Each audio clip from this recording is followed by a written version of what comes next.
जब भी मैं नेहरू जी की चर्चा करता हूं तो कांग्रेस और उसका पूरा इकोसिस्टम बिलबिला जाता है। लम्हों ने खता की और सदियों ने सजा पाई। नेहरू को कोसने से अर्थव्यवस्था नहीं सुधरेगी, उसके लिए डॉक्टर मनमोहन सिंह साहब की अर्थ नीति अपनानी पड़ेगी।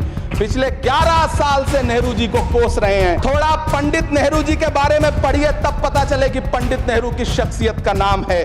दुनिया का पहला ऐसा राजनेता जिसने अपनी जिंदगी की आजादी के लिए, देश की आजादी के लिए 3259 दिन अंग्रेजों की जेल में बिताए। पंडित नेहरू एक ऐसे महान शख्स जिनके पिता पंडित मोतीलाल नेहरू, जिनकी बहन विजय लक्ष्मी पंडित, जिनके बहनोई पंडित रंजीत सीताराम, जिनकी बेटी इंदिरा गांधी, जिनके दामाद फिरोज गांधी, सब ने अंग्रेजों से लड़ते हुए स्वतंत्रता आंदोलन में जेल काटी।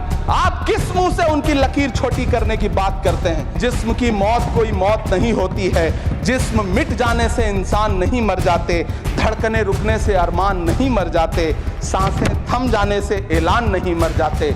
जिस्म की मौत कोई मौत नहीं होती है। हम अमृतकाल सुनते आ रहे थे। ये अमृतकाल इतनी जल्दी समाप्त हो गया कि अब अमृतकाल का कोई नाम तक नहीं लेना चाहता है। 30 जनवरी 2024 को बिहार के रंगभूमि मैदान में राहुल गांधी जी का पूर्णिया में भाषण था और उसमें मखाना को लेकर उन्होंने आवाज उठाई थी। ये उनका असर है कि आपको मखाना बोर्ड बनाना पड़ा, वरना तो आप मैखाना बोर्ड बनाने वाले लोग हैं। सभापति महोदय, बिहार को झूठे पैकेज और चुनावी दिलासे देना बंद करिए। आज भी जब कोसी में बाढ़ आती है तो पूरा सीमांचल बर्बाद हो जाता है। मैंने उस तबाही को अपनी आंखों से देखा है। 2016-17 की बाढ़ में अपने इन्हीं हाथों से राहत सामग्री बांटी है मैंने। अगर सच में बिहार के लिए कुछ करना चाहते हैं तो बिहार को बाढ़ से बचाने का प्रबंध करिए। पूर्णिया एयरपोर्ट 10 साल से बाट जो रहा है, घोषणा 2014 में हुई, बन के आज तक तैयार नहीं हुआ। अलीगढ़ मुस्लिम विश्वविद्यालय का किशनगंज सेंटर बजट के अभाव में दम तोड़ता जा रहा है। मैंने पिछले बजट सत्र में भी आवाज उठाई थी। आज फिर वित्त मंत्री जी से अनुरोध करना चाहता हूं, दामन फैला करके, कि अलीगढ़ मुस्लिम विश्वविद्यालय का किशनगंज सेंटर बन जाने दीजिए। आखिर कौन सी नफरत है? यह मुल्क हमारा भी है, इस मुल्क की मिट्टी में हमारा भी खून पसीना शामिल है। हमसे इतनी भी क्या नफरत? रिश्तों की ये नाजुक डोरें तोड़ी थोड़ी जाती हैं, अपनी आंखें दुखती हो तो फोड़ी थोड़ी जाती हैं। सभापति महोदय, अल्पसंख्यक मंत्रालय का बजट काटकर मौलाना आजाद नेशनल फेलोशिप बंद कर देना, प्री मैट्रिक स्कॉलरशिप बंद कर देना, नई मंजिल योजना बंद करना, धरोहर योजना बंद करना। 2024-25 के बजट में माइनॉरिटी मिनिस्ट्री के लिए 3183 करोड़ रुपए की घोषणा हुई, लेकिन देश को हैरत होगी कि बाद में समीक्षा करके लगभग आधा कर दिया गया, 1868 करोड़ रुपए।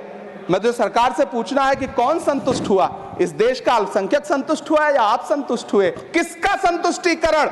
सभापति महोदय, मैं प्रधानमंत्री जी से कहना चाहता हूं कि आप ही ने 1 मार्च 2018 को किंग अब्दुल्ला को, जॉर्डन के किंग अब्दुल्ला को मेहमान बना करके इसी दिल्ली में एक कॉन्फ्रेंस में कहा था कि मैं मुसलमानों के एक हाथ में कंप्यूटर और दूसरे हाथ में कुरान देना चाहता हूं।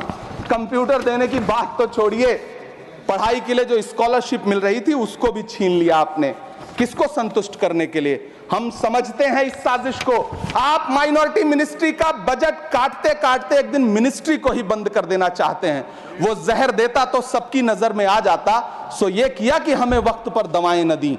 सभापति महोदय, मैं तो वित्त मंत्री जी से पूछना चाहता हूं आपके माध्यम से कि शायद आपको पता ही नहीं है कि गृहस्थी चलाने वाली एक गृहिणी की मुश्किलें क्या क्या होती हैं। आपने कभी सोचा भी नहीं होगा कि जब वो किचन में सब्जी बनाने के लिए कढ़ाई में तेल डालती है तो उसके साथ उसके आंसू भी गिरते हैं। सभापति महोदय, शायद उन्हें पता भी ना हो कि एक छोटी सी गाड़ी और एक छोटे से फ्लैट का EMI भरने के बाद इस देश का एक गरीब इंसान जब अपने बच्चों की फीस भरने के बारे में सोचता है तो उसे कितनी खुशियों का गला घोंटना पड़ता है। शायद उनको पता भी नहीं है कि फसल बेच करके बिटिया की शादी का सपना सजाने वाला किसान जब अपनी फसल बर्बाद देखता है तो कितनी रातें सो भी नहीं पाता है। सभापति महोदय, शायद वो कभी इस पीड़ा को समझ ही नहीं पाएंगी कि परिवार के किसी एक सदस्य को कैंसर जैसी बीमारी हो जाए तो घर और जमीनें गिरवी रख उठती हैं, लेकिन इलाज नहीं हो पाता। सभापति महोदय, इसी देश की संसद में कभी स्वर्गीय सुषमा स्वराज जी ने कहा था कि जब जब देश की करेंसी गिरती है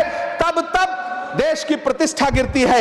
एक तरफ कोलंबिया जैसा छोटा सा देश और उसके प्रधानमंत्री गुस्तावो पेत्रो खड़े हैं, जो कोलंबिया के नागरिकों को हथकड़ी लगाकर लाने वाले जहाज को अमेरिका बैरंग वापस लौटा दे रहे हैं, और दूसरी तरफ हमारे प्रधानमंत्री जी खड़े हैं जो बेड़ी और हथकड़ी लगा करके लाए गए बेटों के अपमान पर एक शब्द नहीं बोल रहे। सभापति महोदय, मैं इतिहास के पन्ने पलट रहा हूं, मुझे दो किरदार याद आ रहे हैं। एक तरफ निक्सन के 7वें बेड़े की धमकियों के सामने लोहे की तरह अडिग इंदिरा गांधी खड़ी हैं, तो दूसरी तरफ खुद ही नमस्ते ट्रंप का नारा लगाते हुए प्रधानमंत्री जी खड़े हैं। मेरे कानों में सुषमा स्वराज जी की आवाज गूंज रही है।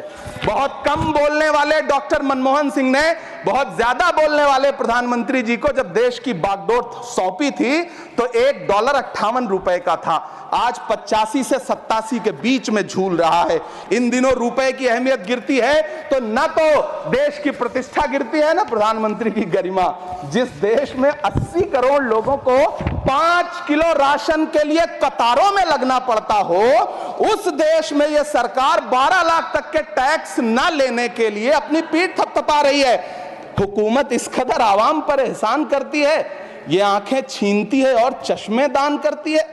सभापति महोदय, महाराष्ट्र का भिवंडी हो, मालेगांव हो, इचल करंजी हो, यूपी का बनारस हो, मुआयमा हो, मुबारकपुर हो, रांची का छोटा नागपुर हो, बिहार का भागलपुर हो, हर जगह बुनकरों की उम्मीदें तोड़ रही हैं, लेकिन इस सरकार के पास उनके लिए कुछ भी नहीं है। मुरादाबाद का पीतल उद्योग, कानपुर का चमड़ा उद्योग, सहारनपुर का लकड़ी उद्योग, फिरोजाबाद का चूड़ी उद्योग, अलीगढ़ का ताला उद्योग, सब सरकारी प्लानिंग से तबाह हो रहे हैं। इन तमाम के बीच सरकारी सपोर्ट से बस एक उद्योग फल फूल रहा है, नोएडा का नफरत उद्योग। सभापति महोदय, जिस देश में 40 से 45% मेडिकल फैकल्टी की सीट खाली हो, वहां बजट में 75,000 नए मेडिकल सीट्स का ऐलान हो रहा है।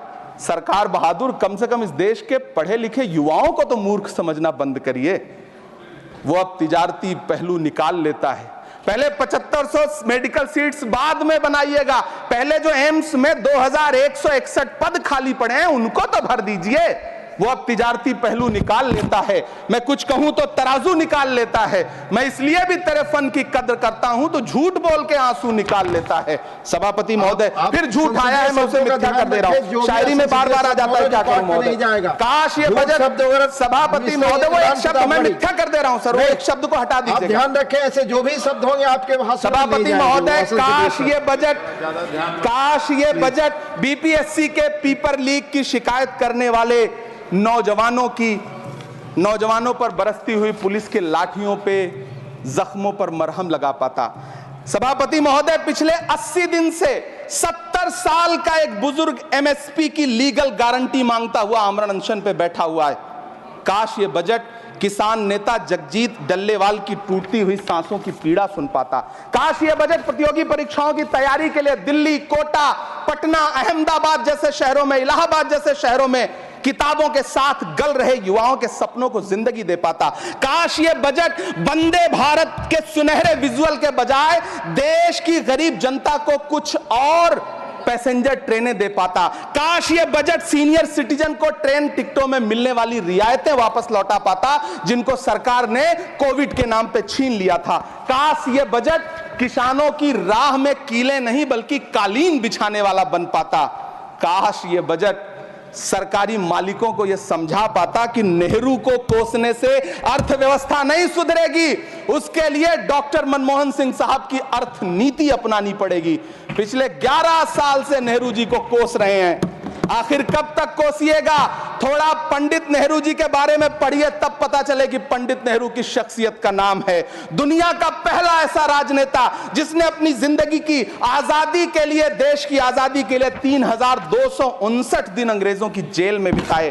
पंडित नेहरू एक ऐसे महान शख्स जिनके पिता पंडित मोतीलाल नेहरू, जिनकी बहन विजय लक्ष्मी पंडित, जिनके बहनोई पंडित रंजीत सीताराम, जिनकी बेटी इंदिरा गांधी, जिनके दामाद फिरोज गांधी, सब ने अंग्रेजों से लड़ते हुए स्वतंत्रता आंदोलन में जेल काटी, आप किस मुंह से उनकी लकीर छोटी करने की बात करते हैं?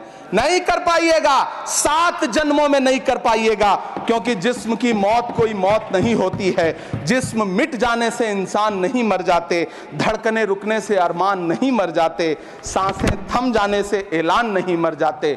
जिस्म की मौत कोई मौत नहीं होती है। सभापति महोदय, मैं आपके सामने खड़ा होकर के एक बहुत छोटी सी कहानी सुनाना चाहता हूं कि महान बादशाह सिकंदर ने जब यूनान फतेह किया तो जीत का जश्न मनाने के लिए शहर की सड़कों पर निकला, तो उसने देखा कि पूरा शहर तो जश्न मना रहा है, एक फकीर सड़क के किनारे चादर तान के सो रहा है। सिकंदर को गुस्सा आया, घोड़े से उतरा, उस फकीर के पास गया और उसे सोता देख करके उसे जोर की एक लात मारी और लात मार के कहा कि क्यों रे फकीर, मैंने यूनान फतेह कर लिया, लोग जश्न मना रहे हैं और तू सो रहा है। उस फकीर ने उन्नीदी आंखों से सिकंदर को देखा और देख करके कहा कि शहर जीतना बादशाहों का काम है, लेकिन लात मारना तो गधे का काम है। सभापति महोदय, गरीब जनता को लात मारना बंद करिए। ये अमीरों के लिए बनाया गया बजट है, ये निराशाजनक बजट है। हम अमृतकाल सुनते आ रहे थे, ये अमृतकाल इतनी जल्दी समाप्त हो गया कि अब अमृतकाल का कोई नाम तक नहीं लेना चाहता है। इसलिए मैं इस सदन में खड़ा होकर के देश की वित्त मंत्री महोदया से कहना चाहता हूं कि आपने अल्पसंख्यकों के बजट में जो कटौती की है उसको बहाल करिए। आपने मनरेगा को जो स्थिर रखा है उसका घाटा 9,754 करोड़ है, कम से कम उतना बढ़ा करके फिर से उसे बहाल करिए। नौजवानों के लिए रोजगार दीजिए, किसानों को एमएसपी की लीगल गारंटी दीजिए। यही मैं आपसे अपील कर रहा हूं। धन्यवाद सर, आपने इतना जो समय दिया उसके लिए शुक्रिया। माननीय श्री बाल योगी